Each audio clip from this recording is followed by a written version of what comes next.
Selamat pagi, selamat datang di bacaan hari ini, hari Sabtu tanggal 10 September tahun 2022. Selamat datang di bacaan harian, bacaan umum untuk semua zodiak. Ambil hanya jika resonate, silakan lihat description box. Coba video ini untuk rangkuman bacaan hari ini. Hari ini seperti sudah disampaikan dari kemarin, adalah bulan purnama di Pisces. Kita lihat bulan ada di yang jelas ini mataharinya kita lihat derajatnya karena bulan bergerak cepat di 17 derajat 29 menit. Pada waktu pukul 12 siang itu masih di 14 derajat. Jadi ada beberapa saat lagi, dan kalau kita lihat tepatnya pukul berapa, tadi saya sudah mencari pakai search-nya di sini adalah pukul 5 sore. 5 sore lebih 2 menit ketika bulan dan matahari sama-sama berada di 17 derajat 41 menit. Ini memang terasa lebih banyak garisnya, tapi kalau kita perhatikan, saya selalu amazed gitu ya, setiap kali ada bulan purnama, bulan baru tuh selalu ada yang klik persis tepat di titik tersebut gitu ya. Jadi kayak conjunction atau trine atau apapun, tapi derajatnya tuh kayak nggak hanya matahari dan bulan yang diaktifasi, which is itu fungsi utama, karakteristik utama dari bulan baru atau bulan purnama, tetapi kayak seperti selalu ada yang menemani di antara hal tersebut, seperti memberi tema penting pada saat tersebut. Karena kan kalau dari astrologi itu bulan baru dan bulan purnama itu adalah selalu turning point ya, selalu titik awal atau titik akhir, tapi awal dan akhir biasanya memang tidak terlalu jauh ya, artinya akhir dari sesuatu meaning awal dari yang lainnya, walaupun mungkin tidak langsung terasa jadi awal dari sesuatu. Dan itu tidak harus sesuatu yang besar banget gitu ya, karena kehidupan manusia bergulir, dan ini ketika kita bicara tentang pergerakan bulan, which is sebenarnya adalah pergerakan dari prosesor yang ada di dalam kita. Jadi bulan itu kan menggambarkan prosesor kita, apa sih yang sedang terjadi, apa yang sedang bergulir di dalam hati kita. Dan itu kan nggak bisa berhenti sedetik pun. Yang namanya aliran darah di tubuh kita, nafas itu nggak bisa berhenti, harus terus ada, harus terus berjalan, harus terus bergerak. Perkara dia melambat dan tidak menempatkan jiwa ini keluar gitu ya, artinya kita tetap hidup, itu kan kita bisa memperlambat. Somehow situasi memperlambat itu adalah proses menenangkan diri, mencoba untuk mendekatkan diri. Sebenarnya kan ketika tubuh kita tenang, pikiran kita tenang, aliran darah teratur, jantung teratur, detak jantungnya, nafas kita juga teratur. Pada titik-titik tertentu di mana di antara tarikan nafas ya, tarikan sebelum menghela sebelum menarik nafas, itu adalah saat dimana ada jendela, sebenarnya ada jendela di situ, tapi biasanya kita tidak terlalu menyadari antara dua titik tersebut. Somehow itu yang saya pelajari. Anyway, kembali lagi kenapa saya bicara seperti itu, somehow mungkin karena energi Pisces-nya ya. Energi Pisces itu kan tentang spiritualitas, dan kalau kita lihat lebih detail di sini, apa sih sebenarnya arti dari bulan purnama di Pisces adalah balance, spirituality, dan practicality. Ini kan kalau kita artikan kan kayak kita bicara tentang kehidupan keseharian ditambah kehidupan spiritualitas kita yang ada di kepala kita. Padahal sebenarnya dia adalah koneksi yang tidak terlepas, karena digambarkan dengan dua ikan ini. Dua ikan ini adalah energi yang selalu bergerak. Ikan nggak pernah berhenti bergerak. Dan dia digambarkan selalu di arah yang berlawanan. Karena memang itulah daya tarik yang namanya gravitasi, perputaran bumi, perputaran planet, di mana semuanya itu bergerak kembali ke titik yang sama. Perkara lingkarannya bisa kecil sekali, mikro, atau lingkarannya begitu besar besar sekali sampai tidak bisa dibayangkan oleh otak manusia yang kecil. Itu adalah hal yang berbeda, ya. Tetapi ini adalah tentang balance ketika kita tuh nggak bisa lepas. Bayangkan kalau ini lepas ya, dua ikan ini terlepas. Yang terjadi adalah tercerai-berai, berantakan. Dan untuk menjamin dia tidak berantakan, maka dia harus ada daya tariknya, harus saling mendekat. Tidak terlalu dekat, karena kalau terlalu dekat dia akan bertabrakan dan hancur juga. Jadi itulah yang namanya balance. Kita punya jarak, not too close, but not too far. Too close, berantakan, colliding ya, tabrakan. Terlalu jauh, kita hilang, get lost somewhere, nggak tahu berada di mana. Jadi itu spiritualitas dan praktikalitas itu adalah dua sisi mata uang. Dia adalah hal yang sama. Makhluknya sama, orangnya sama, jiwanya sama. Dan ketika badan dan jiwa itu terpisah, ceritanya udah berbeda sama sekali. Dan sementara jiwa masih berada di badan, disitulah kita harus setengah mati membuatnya balance. Banyak hal yang akan membantu kita menjadi balance, banyak sekali.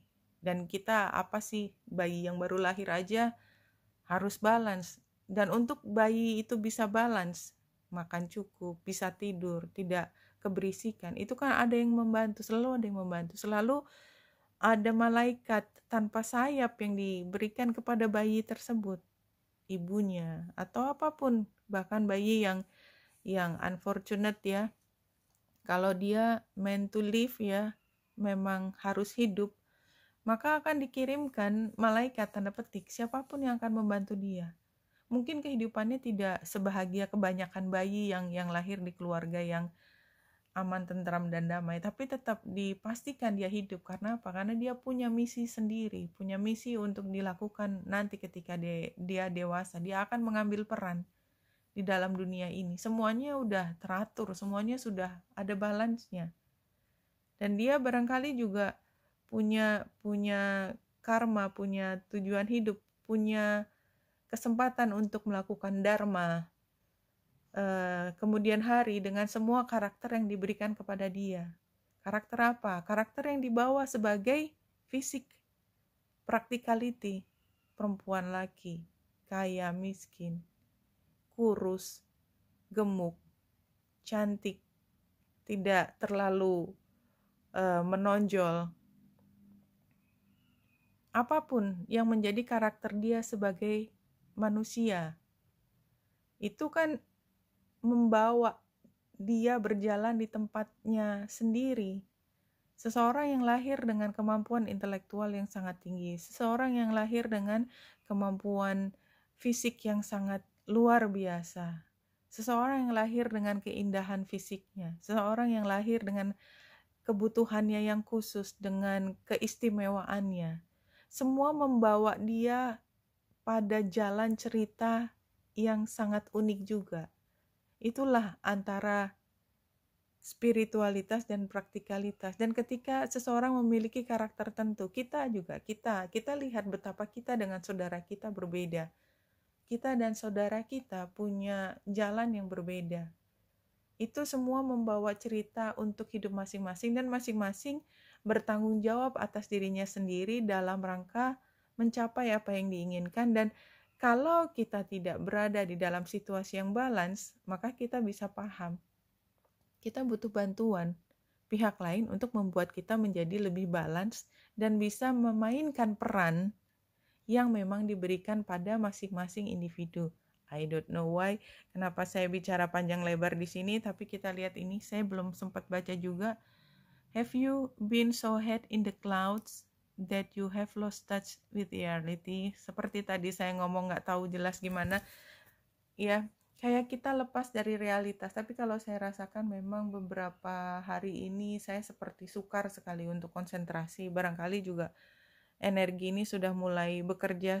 If so, Take this card as a sign that you need to pay attention and make a concerted effort to move towards your goals. The more practical steps you can take, the better. Yep. Iya, ini saya rasakan juga.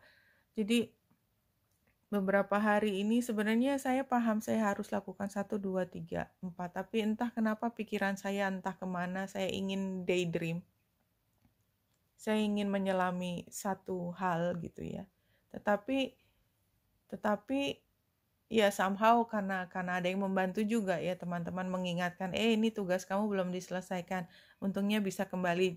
Jadi kalau kita merasa gamang beberapa hari ini, barangkali memang ini adalah saatnya di mana kita diingatkan kembali ke practical thing, practical steps. Oke, mungkin kita masih ingin haru biru or something ya. Benar, berat keluar dari haru biru dan daydream itu berat sekali, dan ini termasuk energi either adiksi ya. Pisces itu dekat dengan energi adiksi, depresi, dan sehingga mencoba untuk melarikan diri dari realita. Jadi ketika orang lari dari realita atau mencoba menghindari atau menunda, itu kan sebenarnya tahu persis apa yang harus dilakukan, but somehow sukar untuk mulai seperti itu. Nah, di sini it's time to find an inner balance between your responsibilities and your dreams. Meditate on your question, and the solution to issue may now come through very clearly. Jadi ini mungkin saatnya kita kayak ditepok pipi kita kali ya. Hey, wake up, bangun dari mimpi. If you're in a tricky situation because you've been acting the martyr, this card will be a message from the cosmos to drop the act for everyone's sake. Jadi kalau saat kemarin terutama ya, dan sekarang sudah dirasakan akibatnya ketika kita mencoba untuk mengerjakan semua untuk diri kita, untuk orang lain, dan akhirnya kita kehabisan energi, depleted, mau mati kita. Jadi itu baterainya udah tinggal 1 garis lagi lah, dari 10 garis itu tinggal 1 garis lagi. Kita kayak ditepok, kamu mau membiarkan ini terjadi sampai pet mati terus nggak ada yang nyalain lagi gitu, atau kamu sendiri yang coba ngecharge dirimu sendiri. Ayo, kalau kamu memberi perhatian kepada diri sendiri, itu sebenarnya kamu tidak hanya membantu diri sendiri untuk bangun dan membuat dirimu lebih sejahtera, tetapi juga memberi kesempatan padamu untuk lebih mampu membantu orang lain. Kan intinya sebenarnya itu. Oke. Itu adalah bulan purnama di Pisces. Tadi saya sudah menarik juga kartu. Karena Pisces saya menggunakan deck yang namanya Magical Mermaids and Dolphins, dan yang keluar adalah Music for Manifesting. To manifest rapidly, think of your desire while you chant, hum, sing, or play music. Music ini Pisces itu juga identik dengan seni dan musik terutama, dan saya punya matahari di Pisces. Kalau dari astrologi barat, kalau dari astrologi Vedic saya punya ascendant di Pisces, beda ya, beda zodiaknya, tetapi it doesn't matter. Tapi musik itu adalah hal yang membuat saya hidup. Saya paham, saya udah pernah cerita kalau nggak salah. Saya paham sekarang kalau saya berada di periode di mana saya tidak mampu mendengarkan musik, for some reason terlalu sibuk, terlalu terfokus pada seseorang, sesuatu. Later on, saya paham bahwa I wasn't being myself and I wasn't happy. I wasn't being myself, I wasn't happy. Nah, dan oleh sebab itu saya mencoba untuk memahami lebih jauh tentang musik, dan ternyata buat saya, ini ambil sebagai contoh aja ya, dan sebenarnya musik itu bisa diganti lain, melukis, menulis, apapun yang sifatnya seni, sesuatu yang datang dari hati. Itu ternyata saya bisa belajar banyak. Saya jadi musik buat saya adalah kendaraan saya untuk memahami banyak informasi lebih jauh di luar dari apa yang saya bayangkan. Misalnya saya belajar bahasa dari musik, dari nyanyi. Saya nggak harus paham persis apa yang saya bicarakan, tetapi the more I sing, the more I understand. Seperti itu. Ini adalah bentuk salah satu manifestasi. Jadi dalam waktu tidak terlalu lama, saya mampu menguasai bukan ya. Saya mampu mengerti satu bahasa, satu kultur karena dibantu oleh musik. Itu yang saya pahami. Jadi intinya tadi seperti saya katakan, musik itu kan bentuk dari kebahagiaan saya. Teman-teman gak harus musik, ada sesuatu yang membuat bahagia, satu yang menjadikan diri kita diri sendiri, tidak kehilangan diri kita. Tadi ya, kita lihat energi Piscesnya tadi kembali. Dia harus balance, dia harus cukup dekat, tetapi tidak menjadikan dia menguasai kita. Tetapi kita juga mampu memberi jarak. Karena kalau kita tidak mampu memberi jarak, maka dia akan menguasai kehidupan kita. Apapun, termasuk hal yang paling kita hargai, termasuk hal yang paling kita sayangi. Dia akan menjadikan diri kita occupied, dikuasai. Dan justru kita tidak punya kemampuan untuk berkembang. Dan oleh sebab itu, balance antara cinta dalam arti kata suka, dan memberi. Suka itu kan mengambil energi kebahagiaan, memberi, melepaskan, let go. Itu adalah hal yang paling penting pada masa ini. Dan barangkali itu adalah inti dari bacaan hari ini. Ketika kita mampu mengatur, kita mampu menari di antara upaya untuk mendekatkan diri, tetapi kita tidak membiarkan diri kita bertabrakan. Kita kembali sadar untuk menjadi diri kita yang sebenarnya. Begitu kita merasa jauh, kita kembali mendekatkan diri lagi. That's a dance. That would be very beautiful. Dan saya bicara tidak hanya tentang tarian fisik, tetapi juga tarian di dalam hidup. Sweet results awaits.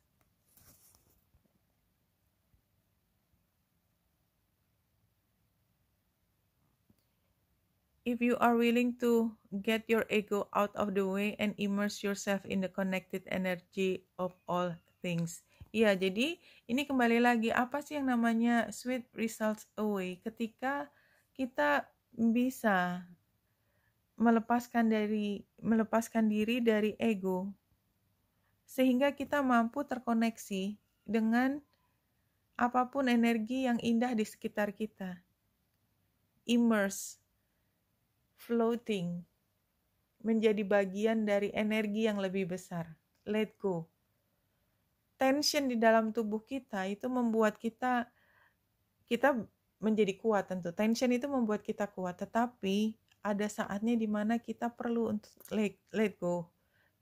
Dalam arti kata, kita mengupayakan keseimbangan tersebut. Nah, pada saat ini current situation-nya adalah lion spirit, be generous of spirit.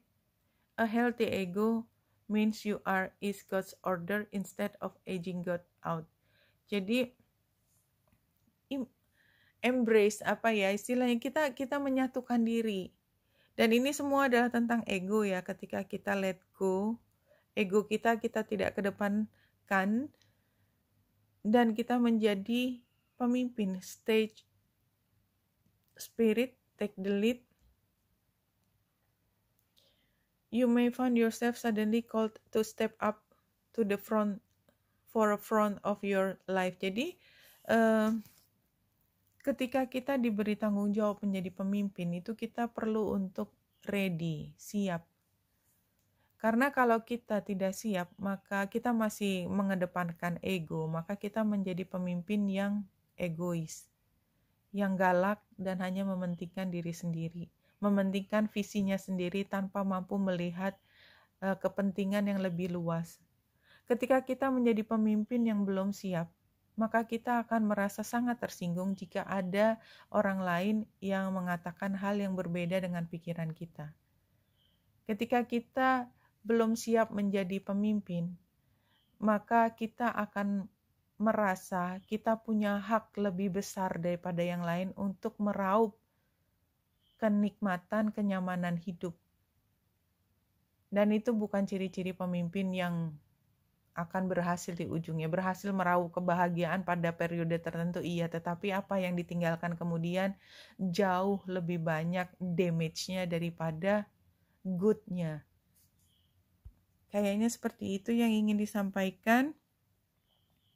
Oke, Sabtu berarti saya perlu ambil Rumi. The things. Bikin one card. Acak satu kartu. Oke. Passion for purpose. Ini passionnya ya. Kita punya dorongan yang begitu kuat karena ada ujung akhir di sana, karena ada visi besar di sana, karena ada sesuatu yang harus kita manifestasikan di sana. Love, like life, flows through the heart. Feel the thrill of the flow and say nothing. Dan ketika kita paham bahwa kita sangat-sangat menginginkan sesuatu kayak energi seksual ya, tiba-tiba kita menginginkan sesuatu amat sangat dan kayak nggak ada yang bisa menahan karena ada sesuatu yang ingin dijadikan pada saat ini. Ini penggambarannya passion for purpose. Jadi ketika kita memiliki hasrat begitu besar, pasti ada maknanya. Dan ini yang dimaksud di sini.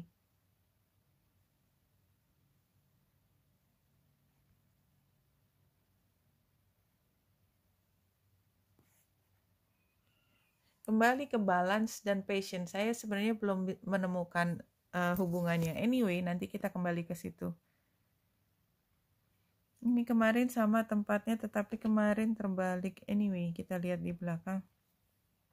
Trouble in friendship, excessive pleasure kayaknya, peer pressure, atau kebalikannya kita nggak bisa bahagia karena kita martir tadi, menerima semua tekanan dari luar, atau kita yang seenaknya sendiri, lack of support, atau kita bersendiri nggak ada dukungan sama sekali. Challenge-nya mental restoration, jadi kita kayak nggak bisa kembali ke kondisi kita yang baik-baik saja karena masalah ini, ya apapun tadi, kita berlebihan mengambil kenyamanan sehingga kita lupa.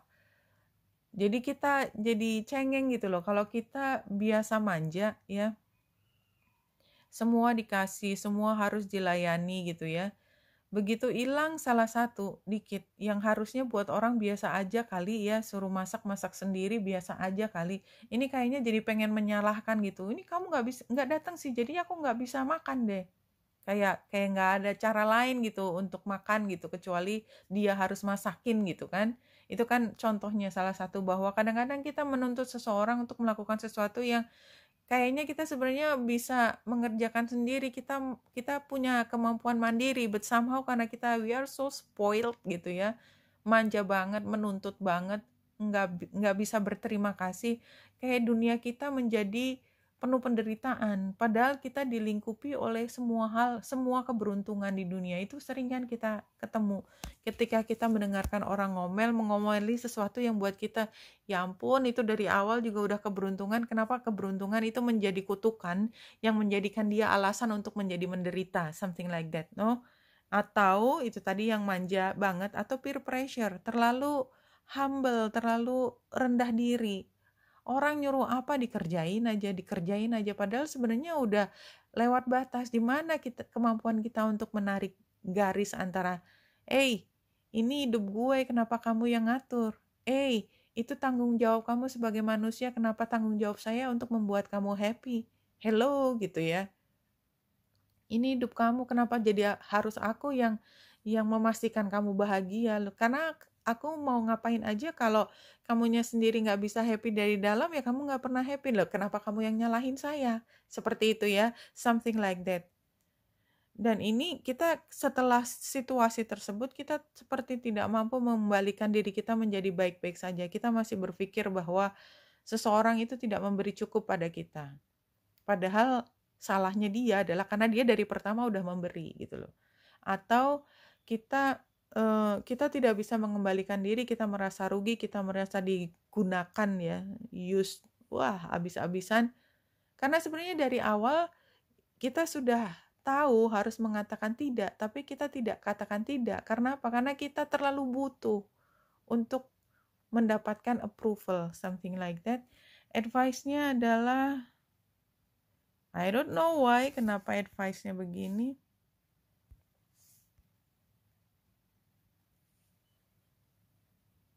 Limiting beliefs, helpless thoughts.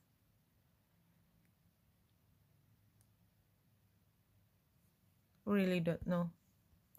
Dan ini adalah hasilnya. Oke. Barangkali memang ada alasannya kita berada di dalam situasi yang tadi terlalu manja, ngerasain manja dan kecewa, atau kita ngerasain ditekan. Sekarang jadi rasakan, jadi ini seperti nyaho kan lo gitu, tapi dalam bentuk saran. Ya memang begitu, tapi ini adalah buat kamu untuk merasakan, karena ini bukan masalah logika. Kalau logika kamu udah tahu dari awal, juga udah tahu manja itu ya sama dengan ya kayak gini. Udah tahu kalau kamu ngerjain sesuatu lebih dari yang harus kamu lakukan, ya menderita. Rasain kan? Nah, kalau udah simpen semua perasaan, rasa kecewa tersebut supaya kamu bisa belajar nanti. Supaya kita bisa belajar untuk tahu mengatakan tidak dan mengerjakan sesuatu sesuai dengan pikiran kita, dengan passionnya kita. Ini once adalah tentang passion. Ini night, jadi dia mengerjakan saja, dia nggak harus yang perlu untuk queen atau king. Itu kan perlu pertimbangan kiri kanan atas bawah, mempertimbangkan tidak hanya logika segala macam, perasaan, emosi. Enggak, night itu kalau enggak ya enggak, kalau iya ya iya, titik, udah, nggak usah dipanjangin, kerjain aja. Ini adalah hasilnya. Tapi memang tadi kan situasi 2 kartu di kiri ini kan berat ya buat beberapa yang memang resonate. Ini kayak sarannya nih, ya udah rasain aja. Kalau kita memang terperangkap dalam lingkaran tersebut, ya kita nggak enak kan, susah kan keluar dari situ. Yang tadinya udah manja, udah kecewa, sekarang ngembaliin ke situasi saya mandiri, saya bisa mengerjakan sendiri tanpa harus ngerundel, susah kan? Nah sekarang, atau teman-teman yang biasa mendapatkan tekanan, kemudian untuk mengembalikan rasa percaya diri dan orang-orang mampu menghargai kita, itu kan susah juga kan, kita harus mulai galak ke mereka, seperti itu. Tetapi kita tahu rasanya terjebak dalam situasi di mana 1, kita tidak menghargai orang lain, 2, kita tidak menghargai diri sendiri. Tadi saya lupa ambil yang ini.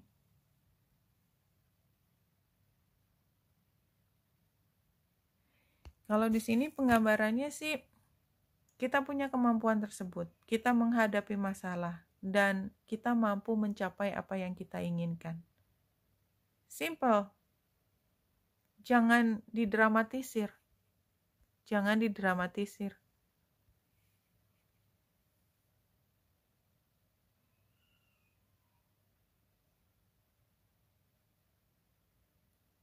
Satu kartu untuk menutup bacaan kali ini. Life was not meant to be a struggle.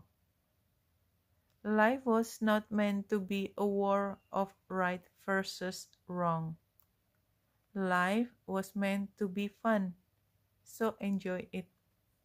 Jadi buat teman-teman yang berat, karena harus struggling, karena kayaknya semua kehidupan itu berat banget. Ya urip pancen angel banget gitu loh. Life was not meant to be war of right versus wrong. Jadi kita nggak harus juga ngotot memperjuangkan sesuatu karena sesuatu yang salah berarti kita punya kewajiban untuk membenarkan. Nggak harus begitu. Bisa begitu tapi tidak harus. Justru kehidupan itu seharusnya adalah satu hal yang menyenangkan, fun. Jadi kalau kita merasa terbebani oleh apapun, terlalu sedih, terlalu kecewa, terlalu marah, terlalu depresi, adiksi, kita pada hari ini seperti diingatkan untuk bagaimana kalau kita membuat kehidupan ini menjadi lebih ringan aja. Pada saatnya yang kemarin terasa berat, toh nanti lewat juga gitu. Jadi kenapa tidak pada saat ini belibet. Ketika kita masih bernafas, kenapa tidak enjoy apa yang sudah diberikan pada kita pada saat ini, yaitu setiap detik dalam kehidupan kita, oke? Wenita Indrasari di sini, semoga membantu. Salam hati dan cahaya.